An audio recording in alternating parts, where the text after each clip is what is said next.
दोस्तों इन दोनों इमेज को ध्यान से देखो। एक तरफ है अर्जुन, वहीं दूसरी तरफ है दुर्योधन। एक के पास है धनुर्विद्या का ज्ञान, तो वहीं दूसरा गदा युद्ध में महारथी है। एक के पास 5 भाइयों का सपोर्ट है, तो वहीं दूसरे के पीछे 100 भाई अपनी जान की बाजी लगाने के लिए तैयार बैठे हैं। एक के पास रहने के लिए घर तक नहीं है, वो तो बेचारा परिवार के साथ जंगलों में रहता है। वहीं दूसरा महाराज बनकर महलों में रहता है, जिसके पास धन संपत्ति दौलत ताकत सब कुछ है। लेकिन फिर भी आज अर्जुन और दुर्योधन को एक साथ खड़ा कर दे तो 99% लोगों का सर बिना कुछ बोले अर्जुन की रिस्पेक्ट करते हुए झुक जाता है। तो अब सवाल ये आता है कि आखिर ऐसा क्यों है? क्या सिर्फ बहुत ज्यादा पैसा कमाने से ही लोग हमारे रिस्पेक्ट करने लग जाते हैं, या सिर्फ पावरफुल बनने से ही हमारा काम चल जाएगा? तो दोस्तों ऐसे कई सारे रहस्यमय सवालों के जवाब आज मैं आपको बारीकी से बताने वाला हूँ। तो बस मेरे साथ इस वीडियो में अंत तक बने रहे, क्योंकि वीडियो के अंत आते आते आप खुद समझ जाओगे कि बिना कुछ ज्यादा बोले खुद की रिस्पेक्ट कैसे करवाई जाती है। So hey beautiful people, welcome to Fundoo programming. मैं हूँ आपका दोस्त फंडू बॉय। तो दोस्तों सबसे पहले शुरुआत शुरू से करते हैं। तो रिस्पेक्ट हासिल करने के लिए ये बहुत जरूरी है कि आपका फर्स्ट इंप्रेशन दमदार होना चाहिए, जिसके लिए आप रूल नंबर 1 को फॉलो कर सकते हो, जो ये कहता है कि हैव अ काम एंड रिलैक्स बॉडी लैंग्वेज। अब अगर आपने कभी पीकी ब्लाइंडर टीवी सीरीज को देखा होगा, वही जो चाचा टोपी पहनकर आते हैं ना, बाहर गांव का राजकुमार राव, वही वाला टीवी सीरीज, तो आप ये समझ पाओगे कि इस सीरीज में मेन कैरेक्टर थॉमस शेल्बी हमेशा इस रूल को फॉलो करता है। थॉमस को आप हमेशा शांत और रिलैक्स अवस्था में रहता हुआ पाओगे, तब तक कि जब वो लड़ नहीं रहा होता है। जैसे कि आप इस क्लिप में देख सकते हो कि कैसे एक जेलर अपने खतरनाक से कुत्ते के साथ थॉमस के पास आता है उसके दिल में खौफ पैदा करने के लिए। लेकिन भाई थॉमस अपने रिलैक्स बॉडी लैंग्वेज की मदद से सामने वाले को ये सिग्नल देता है कि बेटा ये सब चीजें बच्चे करते हैं और तुम मुझे डरा पाओ उतनी तुम्हारी औकात नहीं है। Talking to you, Mr. Shelby.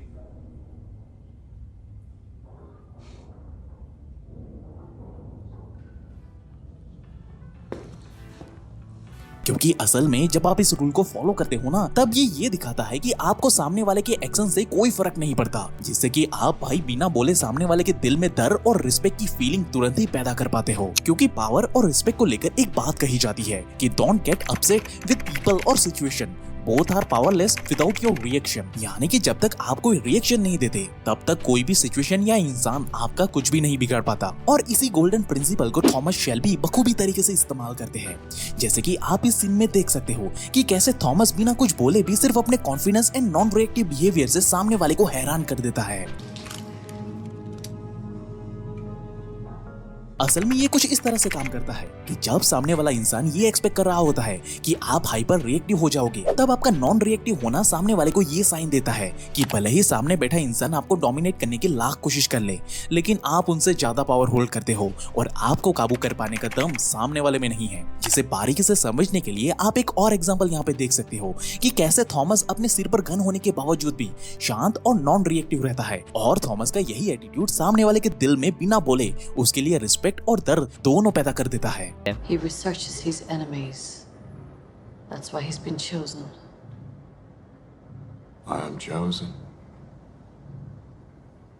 अब यहाँ इस एग्जाम्पल का मकसद बस आपको ये बताना था कि कैसे आप अपने लाइफ की एक्सट्रीम सिचुएशन में भी खुद को शांत रखकर अपने आप को पावरफुल दिखा सकते हो। और जरूरी नहीं है कि आप इस टेक्निक को तभी इस्तेमाल करो जब किसी ने आपके सर पे गन रखी हो, बल्कि भाई इसे आप अपने नॉर्मल लाइफ में भी इस्तेमाल कर सकते हो। क्योंकि मुश्किल से मुश्किल हालातों में भी आपका नॉन रिएक्टिव एटीट्यूड लोगों को एक झटके में ही हिला करके रख देता है। क्योंकि अक्सर देखा गया है कि जब लोग काम एंड रिलैक्स होने के बजाय पैनिक करते हैं, तब इससे वो ज्यादातर समय ऐसे डिसीजन ले लेते हैं जिसके बाद उन्हें पछतावा ही होता है और फिर कोई भी उनकी रिस्पेक्ट नहीं करता। अब ये रूल आपको पावरफुल एंड रिस्पेक्टेड तो बनाएगी, लेकिन अगर आप इसे रूल नंबर 3 के साथ मिक्स करोगे, तब ये आपके डोमिनेशन में 4 चांद लगा देगी, जो ये कहता है कि मेंटेन आई कांटेक्ट। अब अगर आप इस सीरीज को देखने के बाद खुद से ये सवाल करोगे कि आखिर थॉमस शेल्बी कैसे सामने वाले के दिल में अपने लिए रिस्पेक्ट और पावर का बीज बोता है, क्योंकि दिखने में तो ये भाई साहब बिल्कुल साधारण इंसान दिखते हैं, लेकिन भाई का रुतबा चलता है वहाँ पे। तो इसके पीछे थॉमस कौन सी साइकोलॉजी का इस्तेमाल करता है? तो राइटर और डायरेक्टर ने यहाँ पे एक बहुत ही बारीक साइकोलॉजी का इस्तेमाल किया है, जिसका जवाब बड़ा ही सिंपल सा है कि आई कांटेक्ट करके, बिल्कुल कुछ इस तरह से। He's the oldest, you're the thickest. I'm told the boss is called Tommy, and I'm guessing that's you, because you're looking me up and down like I'm a tart. I want to know what you want. When you're gonna die, ain't you?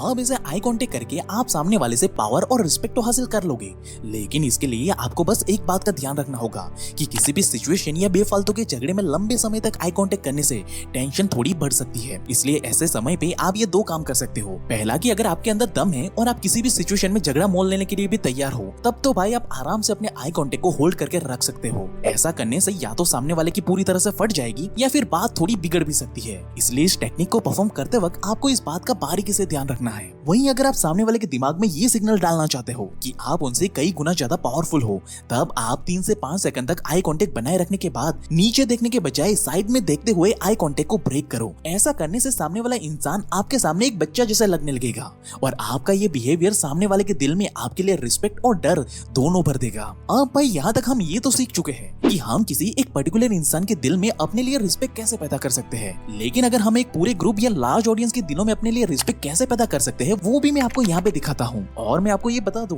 कि ये rule दुनिया के हर एक successful motivational speaker भी इस्तेमाल करते हैं, जो ये कहता है कि be as a big as your audience, यानी कि अपने ऑडियंस के जितने बड़े बन जाओ। अब अगर हम इस बात की साइंटिफिक साइड को देखें तो कई सारे रिसर्चर्स ने ये प्रूव किया है कि जब हम किसी से बात करते वक्त अपने हाथों से इशारा करते हैं, तब ये हमारी बात में एक एक्स्ट्रा वजन ऐड करता है, जो ये भी दिखाता है कि आप अपने एक्शन को लेकर कितने ज्यादा कॉन्फिडेंट हो। इसलिए सामने बैठा इंसान आपके ऊपर भरोसा कर पाता है और इसी रूल का इस्तेमाल जरूरत पड़ने पर थॉमस भी करता है, जिसे आप इस सीन में भी देख सकते हो।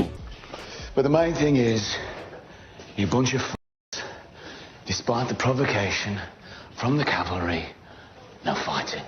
But it is you, my friends, who must suffer the cuts in wages, and in welfare, and in dignity. And you must not complain, because that would be unpatriotic. Similarly आप भी ऐसा कर सकते हो। इससे ना सिर्फ लोग आपकी बात को ध्यान से सुनेंगे, बल्कि वो आपकी बातों से एनर्जाइज भी फील करेंगे। वहीं अगर आप किसी मोटिवेशनल स्पीकर या किसी पावरफुल इंसान की स्पीच को ध्यान से सुनोगे, तो आपको एक कॉमन चीज उसमें देखने को मिलेगी, जिसके इस्तेमाल से वो सामने वाले के दिमाग को हैक करके चालाकी से अपने लिए रिस्पेक्ट को निकलवा लेते हैं, और वो है चॉइस ऑफ वर्ड्स। और इस चीज को आप थॉमस शेल्बी से बारीकी से सीख सकते हो, क्योंकि थॉमस शेल्बी कभी ये नहीं कहता कि मैं उम्मीद करता हूँ या मैं चाहता हूँ, बल्कि इसके बजाय वो हमेशा ये कहता है कि मैं ये करके दिखाऊंगा।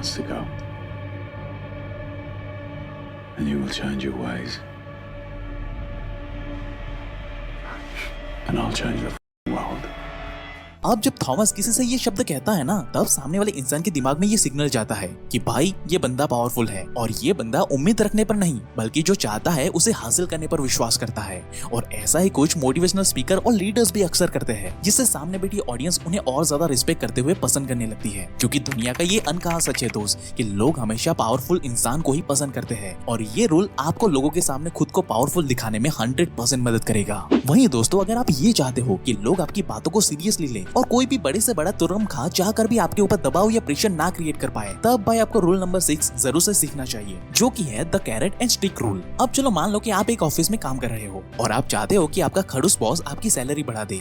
अब अगर आप सीधे तरीके से जाकर बॉस से अपनी सैलरी के बारे में बात करोगे, तो आपका बॉस आपको 2 मिनट में ही सैलरी की बात सुनते ही वहां से भगा देगा, ये बात तो पक्की है। इसलिए इस केस में आप अपने बॉस से जाकर ये कह सकते हो कि बॉस, मुझे लगता है कि मैं इस कंपनी में और ज्यादा वैल्यू ऐड कर सकता हूँ, तो इस बार का प्रमोशन हासिल करने के लिए अगले 3 महीने तक आप मुझसे जो काम करवाना चाहते हो वो सारे काम मैं आपके लिए करने के लिए तैयार हूँ। अब इस पॉइंट पर आपके बॉस को तो अपना फायदा दिखेगा, इसलिए वो तो कभी मना करेगा ही नहीं। इसलिए वो तुरंत ही आपको 3 महीने के लिए लिस्ट ऑफ वर्क बना करके दे देगा, जिसे आपको अगले 3 महीने में पूरा करना होगा। लेकिन साथ ही साथ एक अंदर का सीक्रेट बताऊं तो आपको इन कामों को करने के साथ साथ दूसरी जगह पे नई जॉब ऑफर की भी तलाश करनी शुरू कर देनी होगी, क्योंकि जब 3 महीने के बाद आप बॉस को अपना वर्क पोटेंशियल दिखा दोगे, तब मान लेते हैं कि पहले तो आपका बॉस आपको हाथ से जाने नहीं देगा, जो कि एक कैरेट यानी कि गाजर की तरह काम करेगा। लेकिन अगर मान लो कि इस पॉइंट पर आकर भी आपका बॉस आपकी सैलरी को लेकर फिर भी बहाने बनाने लगता है, तब आप भाई बड़ी ही विनम्रता से अपने बॉस को ये कह सकते हो कि बॉस, मुझे इस कंपनी में काम करना काफी अच्छा लगता है, लेकिन अब मेरे पास दूसरी कंपनी की भी जॉब ऑफर है जो मुझे दुगनी सैलरी देने के लिए ऑलरेडी ऑफर लेटर दे चुकी है, तो फिर अब आप सोच लो कि आगे क्या करना है।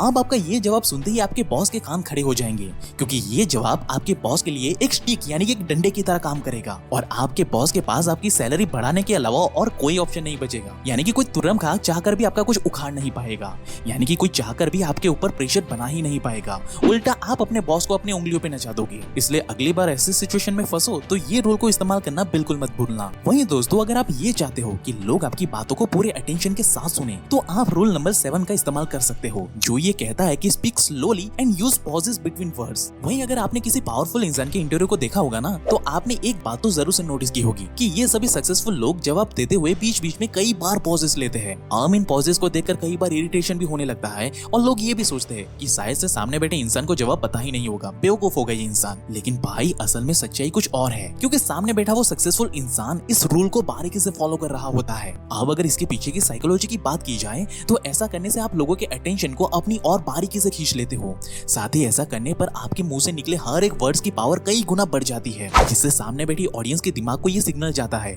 कि आप असल में एक पावरफुल इंसान होना डिजर्व करते हो। और इसी टेक्निक को थॉमस शेल्बी ने भी कई बार इस्तेमाल किया है, जिसे आप इस सीन में भी देख सकते हो। Michael, when you're dealing with a very powerful enemy, taking revenge sometimes requires time. You have to pick your moment. That moment will come. अब यहाँ इस पॉइंट पर एक सवाल ये भी उठता है कि कहीं धीरे धीरे बोलने की वजह से लोग हमारी बात काटना शुरू कर देते हो। अब ऐसे केस में आपको अपने सेंटेंसेस को जल्दी खत्म करने के बजाय उस सेंटेंस को सेम स्पीड पर ही खत्म करने चाहिए। ऐसा करके आप एक्चुअली में सामने वाले इंसान को ये एहसास करवाते हो कि उनको बेवजह आपको टोकना नहीं चाहिए था और आपकी बात को बीच में यूं काटना नहीं चाहिए था, जैसा कि आप इसे इस सीन में भी देख सकते हो। और हाँ, इसमें टिक टिक की आवाज ना टाइम बॉम्ब की है। For this constituency, it is my duty to take responsibility for the welfare of my constituents. The clock is still ticking. Consumption of opium is very prejudicial. अब इस पॉइंट पर थॉमस का ये अंदाज सामने वाले को ये क्लियरली सिग्नल देता है कि भाई सब कुछ उसके कंट्रोल में है। यानी कि आसान शब्दों में कहा जाए तो ऐसा करके आप सामने वाले इंसान को अपनी डोमिनेशन का एहसास करवा सकते हो, जो आपको एक तरीके से पावरफुल इंसान बने रहने की ताकत देता है। लेकिन दोस्तों, अगर आप रिस्पेक्ट और वैल्यू हासिल करने के साथ साथ एक हाई वैल्यू मैन कैसे बनते हैं वो भी जानना चाहते हो तो इस लेफ्ट वाली वीडियो पे अभी क्लिक करें। बाकी आपको हमारी ये वीडियो कैसी लगी वो हमें कमेंट करके जरूर से बताना, और ऐसे ही लाइफ चेंजिंग वीडियोस हर हफ्ते देखने के लिए हमारे चैनल को अभी सब्सक्राइब करें। And at last, thank you for watching guys.